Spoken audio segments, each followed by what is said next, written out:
Transgender sex work ചെയ്യുന്നവരുണ്ട്. അതിന് reason വന്നിട്ട് അവർക്ക് വേറെ ജോലി കിട്ടണില്ല. പനി വരുമ്പോൾ ഗുളിക കഴിക്കണല്ലാണ്ട് ഞാൻ ഇതുവരെയും എൻ്റെ രൂപം മാറ്റാനോ അല്ലെങ്കിൽ എൻ്റെ സൗണ്ട് മാറ്റാനോ ഇതുവരെ ഞാൻ ഒരു ട്രീറ്റ്മെൻറ്റോ അല്ലെങ്കിൽ ഒരു മരുന്നോ ഒന്നും ഞാൻ ചെയ്തിട്ടില്ല ഇതുവരെ. സെക്സ് വർക്ക് ചെയ്യുന്നവർ ആണുങ്ങളിലും ഉണ്ട്, പെണ്ണുങ്ങളിലും ഉണ്ട്, ട്രാൻസിലും ഉണ്ട്, എല്ലാവരിലും ഉണ്ട്. പക്ഷേ ഒരിക്കലും ആണിൻ്റെയും പെണ്ണിൻ്റെയും കേസ് വരുമ്പം ആരും ജനറലൈസ് ചെയ്യുന്നില്ല. അപ്പം ഞാൻ ഡ്രസ്സിൻ്റെ ഇറക്കം നോക്കിയല്ല ഞാൻ ഫാഷൻ, എനിക്ക് ഒരു ഡ്രസ്സ് കണ്ടിട്ട് എനിക്ക് ഇഷ്ടമായ ഞാനത് ഇടും. അതിവൻ ബിക്കിനി ആണെങ്കിലും ഞാനിട്ട് ഫോട്ടോ എടുക്കും. കേരളത്തിലെ ഫെമിനിസം അല്ലെങ്കിൽ കേരളത്തിലൊരു ഇക്വാളിറ്റി അത്ര നന്നായിട്ട് എനിക്ക് തോന്നിയിട്ടില്ല. ഇതൊരിക്കലും ട്രീറ്റ്മെന്റ് സ്റ്റാർട്ട് ചെയ്തിട്ടില്ല. അപ്പൊ എങ്ങനെയാണ് ഇത് ഈ ഒരു പ്രോസസ്സ്, അതായത് സ്ത്രീകളെ പോലെ സൗണ്ട് അങ്ങനെ? അതും ഞാൻ പറയണത് അത് സത്യം പറഞ്ഞ എനിക്ക് അറിഞ്ഞുകൂടാ. ഇനിയിപ്പോ സയൻസിലും അല്ല ലൈക്ക് പുതിയ വേരിയേഷൻസോ അങ്ങനെ എന്തെങ്കിലും സയൻസിന്റെ പുതിയ കണ്ടുപിടുത്തം അങ്ങനെ ഒന്നും എനിക്ക് അറിഞ്ഞുകൂടാ. ബട്ട് എന്റെ സൗണ്ട് ഒന്നും ഇങ്ങനെ അല്ലായിരുന്നു. ഇപ്പം എന്റെ ഇൻസ്റ്റ നോക്കിയാൽ അറിയാം, എന്റെ പണ്ടത്തെ ലുക്ക് നിങ്ങൾക്ക് കാണാൻ പറ്റും. എന്റെ ലുക്ക് ഇങ്ങനെയല്ലായിരുന്നു, അട്ടേർലി ഡിഫറെന്റ് ആയിരുന്നു എന്റെ ലുക്ക്. എന്റെ കണ്ണ്, ലിപ്പ്, മൂക്ക് ഇതിന്റെ ഒന്നും ഷേപ്പ് ഇങ്ങനെ അല്ലായിരുന്നു. പക്ഷെ എന്തോ ലൈക്ക് എനിക്ക് അറിഞ്ഞൂടാ. അത് ഞാൻ വിശ്വസിക്കണ എന്താന്ന് പറഞ്ഞിട്ടുണ്ടെങ്കിൽ, നമുക്ക് അത്രയും ഇന്റൻസ് ആയിട്ടുള്ള നമ്മുടെ ഉള്ളിലുള്ള ആഗ്രഹം ഉണ്ടെങ്കിൽ നമ്മൾ പോണത് കറക്റ്റ് വേയിലാണെങ്കിൽ പ്രകൃതി വരെ അതിന് കൂട്ട് നിൽക്കും എന്നുള്ളൊരു ഇതാണ് ഞാൻ അങ്ങനെയാണ് വിശ്വസിക്കണത്. അല്ലെങ്കിൽ എനിക്ക് ഇത്രയും ചേഞ്ച് വരില്ല. ഈവൻ എന്റെ സൗണ്ട് വരെയും ഇങ്ങനെ അല്ലായിരുന്നു. നേരത്തെ എന്റെ സൗണ്ട് എന്ന് പറഞ്ഞാൽ മഹാ ഒരു വൃത്തിയായിട്ട സൗണ്ടായിരുന്നു. അപ്പം ലൈക്ക് ഭയങ്കര എന്താ പറയാ റഫ് ആൻഡ് ടഫ് ആയിട്ടുള്ള സൗണ്ടായിരുന്നു. അപ്പൊ അതിൽ നിന്ന് ഇങ്ങനത്തെ ഒരു സൗണ്ട് ആയിട്ട് വന്നത് ലൈക്ക് എനിക്ക് സത്യം പറഞ്ഞാൽ അതിന് ഭയങ്കര ഇപ്പോഴും എനിക്ക് ട്രീറ്റ്മെന്റ് കൊടുത്തിട്ടില്ല. ഞാൻ ഇതുവരെ ഒരു ട്രീറ്റ്മെന്റ് എടുത്തിട്ടില്ല, ഒന്നും എടുത്തിട്ടില്ല. ഗ്രാജുവലി ഇങ്ങനെ വന്നത്, നാച്ചുറലി ഇങ്ങനെ വന്നത്. അപ്പം ഞാൻ വിശ്വസിക്കണം, അപ്പൊ എന്റെ ലൈക്ക് എന്റെ ആഗ്രഹത്തിന് ദൈവം കൂട്ടി നിൽക്കണം എന്നുള്ളൊരു, ദൈവവും പ്രകൃതിയും കൂട്ടി നിൽക്കണം എന്നുള്ളൊരു വിശ്വാസമാണ് എനിക്ക്. ഞാൻ ഇതുവരെയും പനി വരുമ്പോൾ ഗുളിക കഴിക്കണല്ലാണ്ട് ഞാൻ ഇതുവരെയും എന്റെ രൂപം മാറ്റാനോ അല്ലെങ്കിൽ എന്റെ സൗണ്ട് മാറ്റാനോ ഇതുവരെ ഞാൻ ഒരു ട്രീറ്റ്മെന്റോ അല്ലെങ്കിൽ ഒരു മരുന്നോ ഒന്നും ഞാൻ ചെയ്തിട്ടില്ല ഇതുവരെ.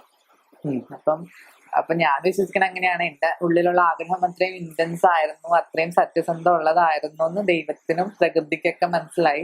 സോ അവരതിന് കൂട്ടി നിൽക്കണം എന്നാണ് ഞാൻ വിശ്വസിക്കുക. മോഡലിംഗ് ആയിരുന്നല്ലോ ഏറ്റവും താല്പര്യമുള്ളൊരു കാര്യം. അപ്പൊ അതിലോട്ട് കടന്നത് എങ്ങനെയാണ്?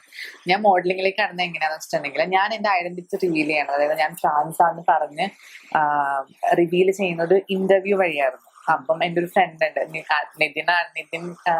നിതിൻ ചേട്ടനാണ്. സോ ആ ചേട്ടനാണ് എന്നെ ഫസ്റ്റ് ഇന്റർവ്യൂ എടുക്കണത്. സോ ആ ഇന്റർവ്യൂ അത്യാവശ്യം വൈറലായിരുന്നു.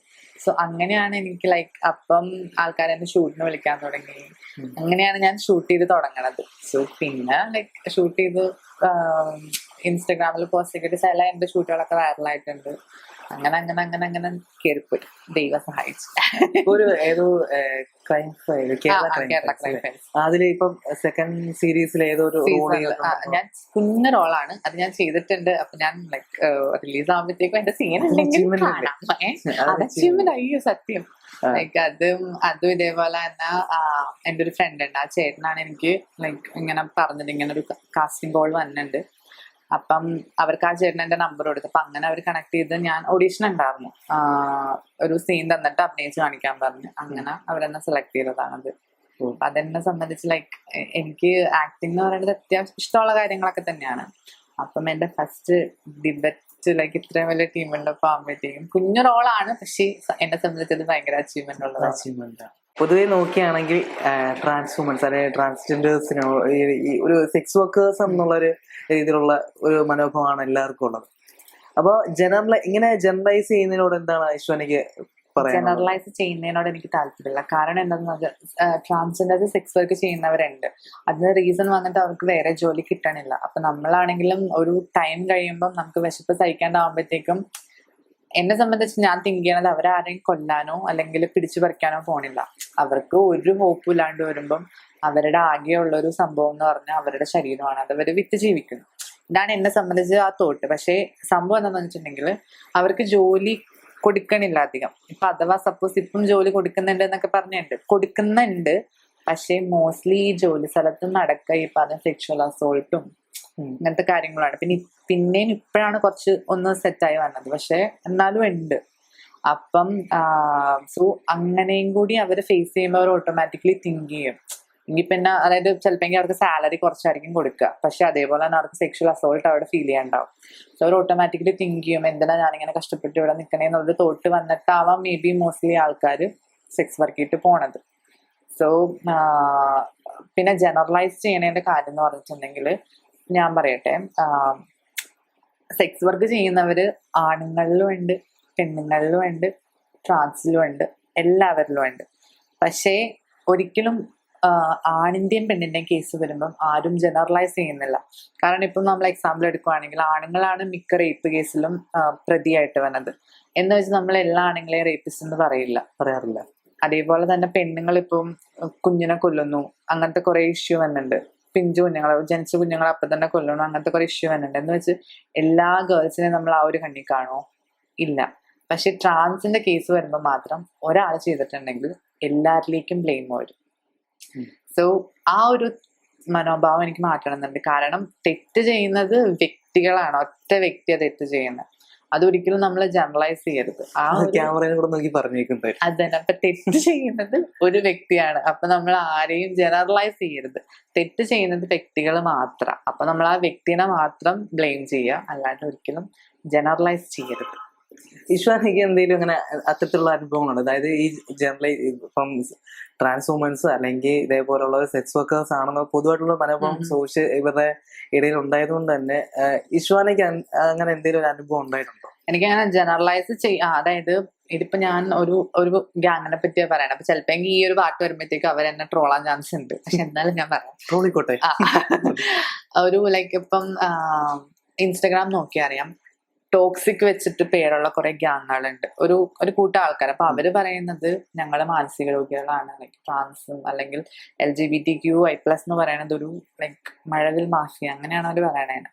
അപ്പൊ അവര് പറയണത് ഞങ്ങള് ഗേൾസിനെ ടാർഗറ്റ് ചെയ്യുന്നു, കുട്ടികളെ ടാർഗറ്റ് ചെയ്യുന്നു എന്നൊക്കെയാണ് അവര് പറയാ. സോ എന്റെ ഒപ്പീനിയനിൽ ഞാൻ ഇതുവരെയും ഒരാളെ ഞാൻ ടാർഗറ്റ് ചെയ്തിട്ടില്ല. ഞാൻ എന്റെ കാര്യം നോക്കി എന്റെ ഫാമിലിയോടൊപ്പം എന്റെ ലൈക്ക് ജീവിതം ഹാപ്പി ആയിട്ട് പോകണ ആളാണ്.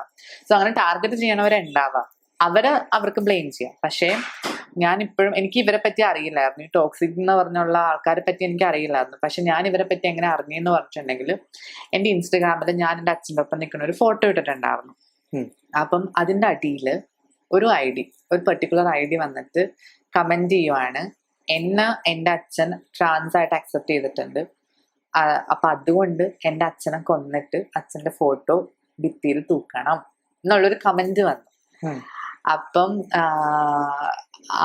അങ്ങനെയാണ്. അപ്പൊ അത്രയും ലൈക്ക് ഒരു എന്താ പറയാ, ക്രൂവൽ എന്നൊക്കെ പറഞ്ഞാൽ കുറഞ്ഞു. സോ അത്രയും വിയേർഡ് ആയിട്ടുള്ള ഒരു കമന്റ് ഇട്ട അപ്പോഴാണ് ഞാൻ ഇങ്ങനത്തെ ID നോക്കണത്. സോ ആ ഐഡിയനെ ചുറ്റിപ്പറ്റി ഞാൻ നോക്കി പോയപ്പോഴാണ് ഇങ്ങനത്തെ കുറെ ആൾക്കാരുണ്ട്. ഇവര് ട്രാൻസിന്റെ മാത്രമല്ല, തടിയുള്ളവരുടെ ID പോയിട്ട് അവരുടെ ബോഡി ഷെയിം ചെയ്യുക, തടി ഇല്ലാത്തവരുടെ ID പോയിട്ട് അവരെ ബോഡി ഷെയിം ചെയ്യുക, പൊക്കം ഉള്ളവരെ ബോഡി ഷെയിം ചെയ്യുക, പൊക്കം ഇല്ലാത്തവരെ ബോഡി ഷെയിം ചെയ്യുക. സോ ഇങ്ങനത്തെ കുറെ. അപ്പം ഇവര് പറയണത് ഞങ്ങളാണ് മാനസിക രോഗികളെന്ന്. പക്ഷെ ഇത് കാണുന്ന ആൾക്കാരൊന്ന് വിചാരിക്കുക, ലൈക്ക് ഒരു തെറ്റും ചെയ്യാത്ത കുറച്ച് ആൾക്കാരെ പോയിട്ട് വെറുതെ ഒരു ആവശ്യമില്ലാണ്ട് ഇവര് ലൈക്ക് ബ്ലെയിം ചെയ്തിട്ട്, അപ്പം ജസ്റ്റ് തിങ്ക് ചെയ്യുക, ഞങ്ങളാണോ അവരാണോ മാനസിക രോഗികളെന്ന് ജസ്റ്റ് തിങ്ക് ചെയ്യുക. നോർമൽ ആയിട്ടുള്ള ഒരാള് എന്തായാലും ആരെയും അങ്ങനെ ലൈക്ക് ബുള്ളി ചെയ്യില്ല. സോ ഞങ്ങളാണോ അബ്നോർമൽ അവരാണോ അബ്നോർമൽ എന്ന് കണ്ട് നിങ്ങൾ തന്നെ തീരുമാനിക്കുക. തീർച്ചയായിട്ടും. അപ്പം അങ്ങനെ അതായത് അപ്പം ഇവര് പറയണത് വേറെ ആരാണ്ടൊക്കെ ചെയ്യണ തെറ്റിന് ഇവര് ഞങ്ങളെല്ലാരെയും ജനറലൈസ് ചെയ്താണ് ബുള്ളി ചെയ്യുക. സോ അങ്ങനെ എനിക്ക് ലൈക്ക് നേരിട്ട് ഇതുവരെ എനിക്ക് ഉണ്ടായിട്ടില്ല, ഓൺലൈനിൽ എനിക്ക് ഉണ്ടായിട്ടുണ്ട്. സോ സൈബർ ബുള്ളിങ് എനിക്ക് അത്യാവശ്യം നല്ല രീതിക്ക് കിട്ടിയിട്ടുണ്ട്. പിന്നെ എന്റെ ഡ്രസ്സിങ്ങിനെ പറ്റി സൈബർ ബുള്ളിങ് കിട്ടിയിട്ടുണ്ട്. അപ്പം എന്നെ സംബന്ധിച്ച് ഞാൻ ഫാഷൻ ഭയങ്കര ഇഷ്ടപ്പെടുന്ന ഒരാളാണ്. എനിക്ക് ഫാഷൻ എന്ന് പറഞ്ഞാൽ ഭയങ്കര ഇഷ്ടമാണ്. അപ്പൊ ഞാൻ ഡ്രസ്സിന്റെ ഇറക്കം നോക്കിയല്ല ഞാൻ ഫാഷൻ, എനിക്ക് ഒരു ഡ്രസ്സ് കണ്ടിട്ട് എനിക്ക് ഇഷ്ടമായ ഞാനത് ഇടും. അതിവൻ ബിക്കിനി ആണെങ്കിലും ഞാനിട്ട് ഫോട്ടോ എടുക്കും.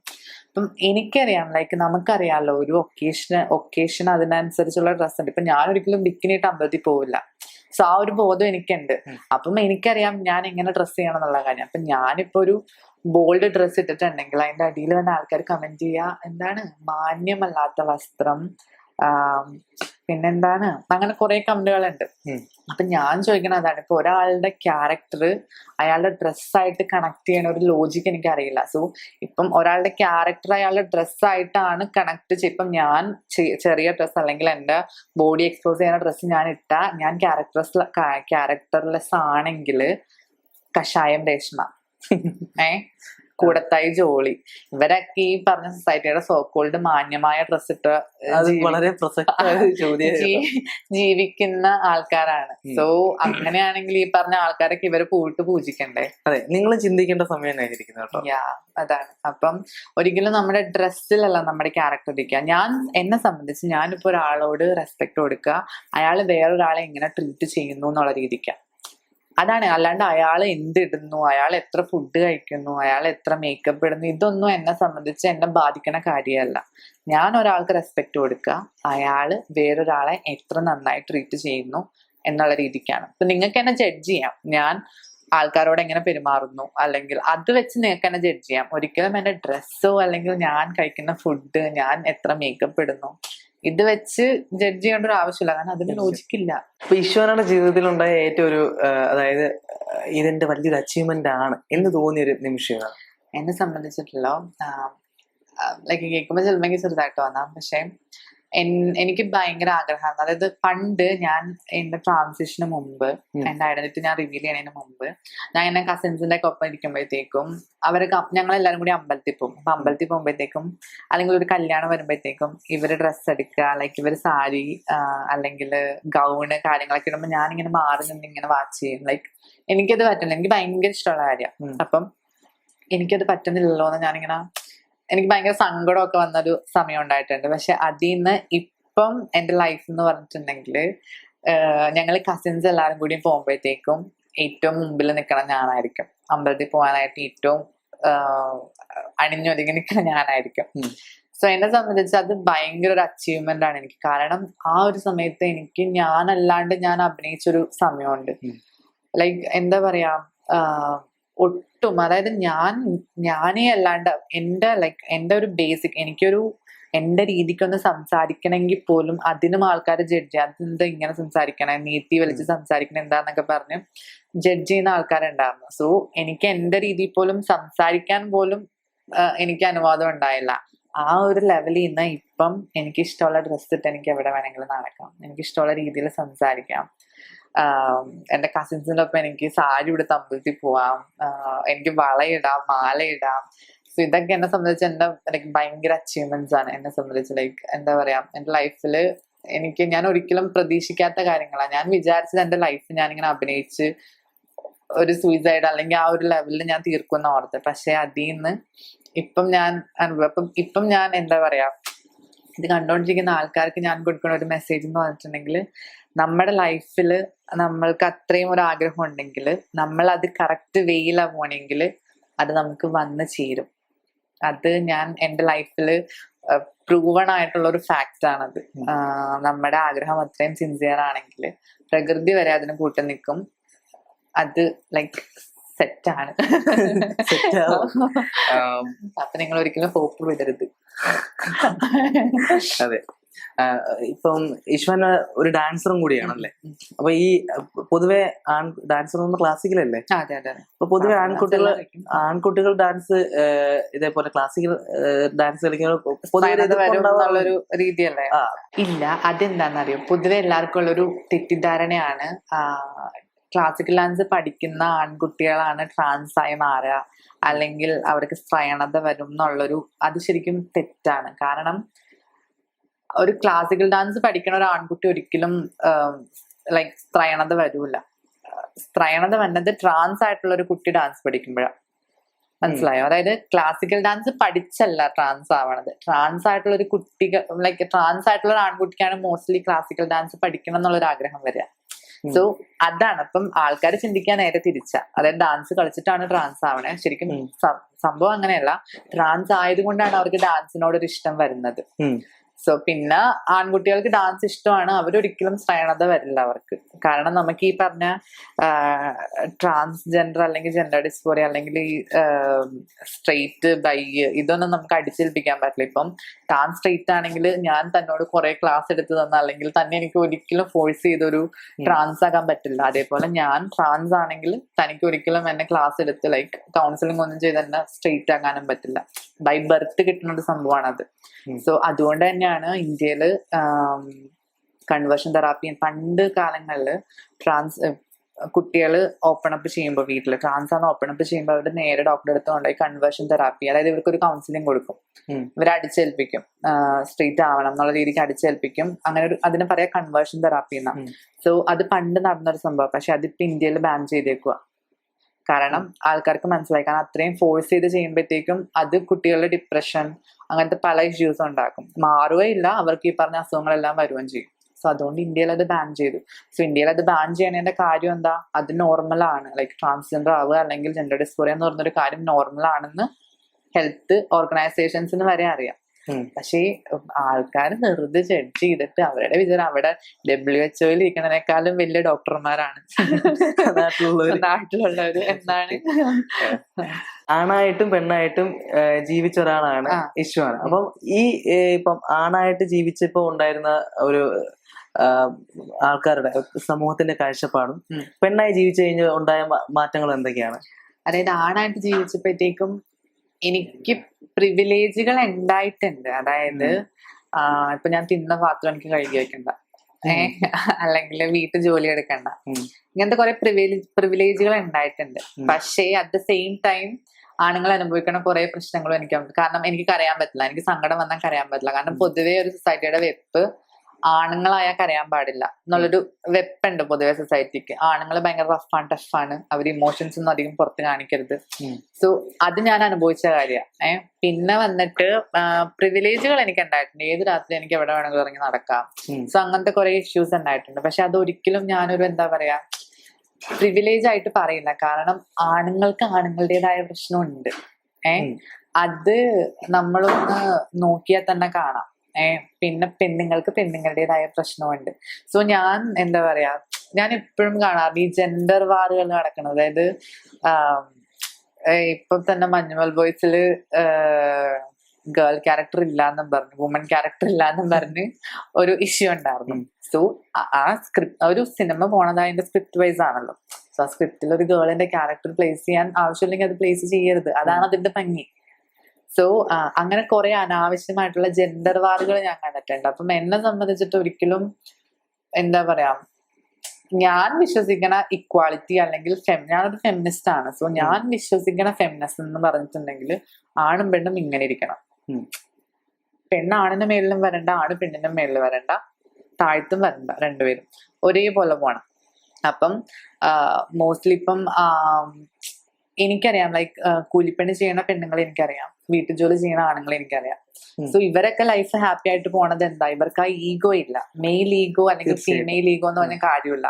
സോ ആ മെയിൽ ഈഗോയും ഫീമെയിൽ ഈഗോയും കളഞ്ഞാൽ തീരാവുന്ന പ്രശ്നമേ ഉള്ളൂ നമ്മുടെ നാട്ടില്. ഈ ഫെമിനിസത്തെ കുറിച്ചൊരു തെറ്റായ ധാരണ സമൂഹത്തിലുള്ളതായിട്ട് തോന്നിയിട്ടുണ്ട്. ആണുങ്ങളെ അടിച്ചേൽപ്പിക്കണു എന്നുള്ള രീതിക്കല്ലേ? അല്ല, ഇപ്പം മെജോറിറ്റി അങ്ങനെ അങ്ങനത്തെ ഒരു തോട്ട് ഉണ്ട്. അത് ഫെമിനിസം അല്ല കേട്ടോ, ലൈക്ക് സ്യൂഡോ ഫെമിനിസം അല്ലെങ്കിൽ ടോക്സിക് ഫെമിനിസം എന്ന് പറയും. ഒരിക്കലും ഫെമിനിസം എന്ന് പറഞ്ഞാൽ ആണുങ്ങളുടെ തലയ്ക്ക് മേളിൽ നിൽക്കുക അതല്ല, ഈക്വൽ ആയിട്ട് വരിക. അതാണ് ഫെമിനിസം എന്ന് ഉദ്ദേശിക്കുന്നത്. അതായത് ഇപ്പം ആണുങ്ങൾ അനുഭവിക്കുന്ന എല്ലാ ലൈക്ക് പ്രിവിലേജുകളും ഇല്ലേ, അത് പെണ്ണുങ്ങളും അനുഭവിക്കുക. ഇതാണ് ഫെമിനിസം. അല്ലാണ്ട് പക്ഷെ കേരളത്തിലെ ഫെമിനിസം അല്ലെങ്കിൽ കേരളത്തിലൊരു ഇക്വാളിറ്റി അത്ര നന്നായിട്ട് എനിക്ക് തോന്നിയിട്ടില്ല. കാരണം ഇപ്പൊ ഒരു പെണ്ണാണ് കുറ്റം ചെയ്യണമെങ്കിൽ അവളുടെ മാക്സിമം ഐഡന്റിറ്റി ഹൈഡ് ചെയ്യും. ഇപ്പൊ ന്യൂസിൽ വരുവാണെങ്കിൽ തന്നെ. പക്ഷെ ഒരാണാ ചെയ്യണമെങ്കിൽ ഫോട്ടോ അടക്കം കാണിക്കും.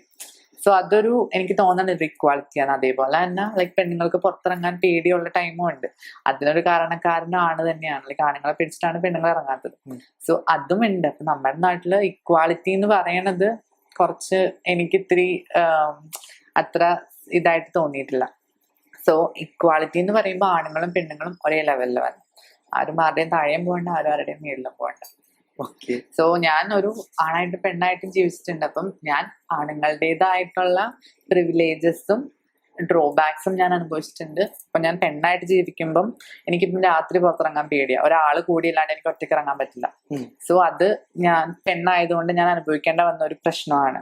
അതേപോലെ തന്നെ പക്ഷെ ഇപ്പം എനിക്ക് വന്നിട്ട്, ഞാൻ പണ്ട് ഭയങ്കര ഇൻട്രോവേർട്ട് ആയിരുന്നു, ആരോട് സംസാരിക്കില്ല. പക്ഷെ ഇപ്പൊ എനിക്ക് ധൈര്യമായിട്ട് സംസാരിക്കാം, കാരണം എനിക്ക് എന്റെ രീതിയിൽ സംസാരിക്കാം, എന്നാരും ജഡ്ജ് ചെയ്യില്ല. സോ അതുകൊണ്ട് ആ ഒരു എന്താ പറയാ, ഇപ്പൊ ഞാൻ ബസ്സിലോ അല്ലെങ്കിൽ എവിടെയെങ്കിലും കയറി എനിക്ക് ആണുങ്ങൾ ഇരിക്കണമെങ്കിൽ അവരെനിക്ക് എണീറ്റ് തരും ഇരുന്നോളാൻ പറഞ്ഞു. സോ അങ്ങനത്തെ പ്രിവിലേജസും ഞാൻ അനുഭവിക്കുന്നുണ്ട്. അപ്പം ആണുങ്ങളുടെയും പെണ്ണുങ്ങളുടെയും നെഗറ്റീവും പോസിറ്റീവും ഞാൻ അനുഭവിച്ചിട്ടുണ്ട് ലൈഫിൽ.